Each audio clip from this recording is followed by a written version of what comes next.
Hello, bachcho. Let's read the question. The question says electrons in an X-ray tube are accelerated through a potential difference of 40 kilovolt. The electrons then strike a zirconium target. Determine the cutoff frequency of for X-ray production. So इस question को solve करने के लिए हम जो की concept use करेंगे वो होगा हमारा कि अगर हमारे पास एक चार्ज पार्टिकल है, तो लेट अस अज्यूम कि हमारे पास एक चार्ज पार्टिकल है और इस चार्ज पार्टिकल का जो चार्ज है वो है Q, ठीक है। और अगर इस चार्ज पार्टिकल को हम एक पोटेंशियल डिफरेंस के अक्रॉस एक्सेलरेट करते हैं, मतलब अगर ये हमारा पोटेंशियल डिफरेंस है इक्वल टू V और इस पोटेंशियल डिफरेंस की वजह से हमारा चार्ज पार्टिकल ऐसा एक्सेलरेट हो रहा है, देन जो एनर्जी हमारा ये चार्ज पार्टिकल कैरी करेगा वो होता है Q टाइम्स V। इस कॉन्सेप्ट को हम यूज करेंगे to find out the required cut off frequency.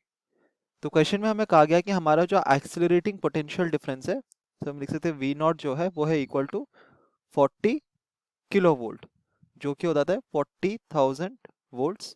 और हमने क्या जो चार्ज पार्टिकल हमारा है वो क्या है, वो हमारा जो चार्ज पार्टिकल हम एक्सीलरेट कर रहे हैं वो है हमारा इलेक्ट्रॉन। तो एनर्जी जो होगा हमारा जो इलेक्ट्रॉन कैरी करेगा वो कितना होगा, चार्ज और an electron E multiplied by V not.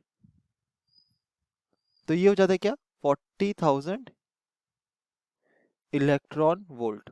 ये एक अनदर एसआई यूनिट है, अनदर यूनिट ऑफ एनर्जी है इलेक्ट्रॉन वोल्ट। तो हम देखते हैं कि हमारा जो इलेक्ट्रॉन एक्सीलरेट हो रहा है उसके पास जो एनर्जी है वो है 40,000 इलेक्ट्रॉन वोल्ट।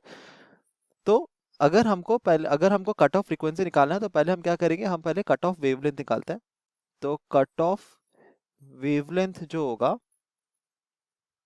अगर उसको हम अज्यूम करें लैम्डा नॉट, तो हमें रिलेशन पता है कि E is equal to 1240 electron volt divided by lambda not in nanometre.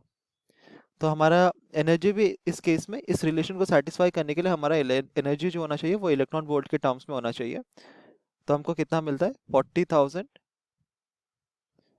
Electron volt is equal to 1240 electron volt divided by lambda not in nanometer. तो इलेक्ट्रॉन वोल्ट यहाँ पर cancel हो जाएगा और हमको मिलेगा lambda not is equal to simply 1240 divided by 40,000, ये है नैनोमीटर, इतना यह है हमारा कट ऑफ वेवलेंथ। तो अगर हमको कट ऑफ फ्रीक्वेंसी निकालना है तो हम क्या करेंगे, वेवलेंथ और फ्रीक्वेंसी के बीच का जो रिलेशन है उसको एस्टेब्लिश करेंगे। तो अगर हमारा कट ऑफ, इसको हम यहाँ पे फिर से मेंशन कर सकते हैं, अगर हमारा कट ऑफ फ्रीक्वेंसी अगर हम इसको रिप्रेजेंट करें एज म्यू नॉट, देन हमें पता है कि फ्रीक्वेंसी और वेवलेंथ के बीच में रिलेशन क्या होता है, lambda is equal to c by nu. तो हमको क्या मिलेगा, lambda not is equal to c by mu naught. C यहाँ पर हमारा होगा 3 multiplied by 10 to the power of 8 divided by mu naught. तो हमको मिलेगा mu naught is equal to 3 multiplied by 10 to the power of 8 whole divided by lambda naught. Lambda naught हमारा था 3 multiplied by 10 to the power 8 divided by lambda not का value हमको मिला था 1240 divided by 40,000। और ये क्या था, होल इन नैनोमीटर में था, तो इसको हम क्या करते हैं, अब मीटर में कन्वर्ट करते हैं। तो हमको मिलेगा 3 multiplied by 10 to the power 8 multiplied by 4 multiplied by 10 to the power 4 whole divided by 1240 multiplied by 10 to the power of -9। ये हो जाएगा हर्ट्स। तो अब हमको मिलता है nu not is equal to 3 multiplied by 4 divided by 1240 multiplied by 10 to the power of 8 plus 4 minus of 9, sorry plus of 9, और ये टोटल में हो जाएगा इन हर्ट्स।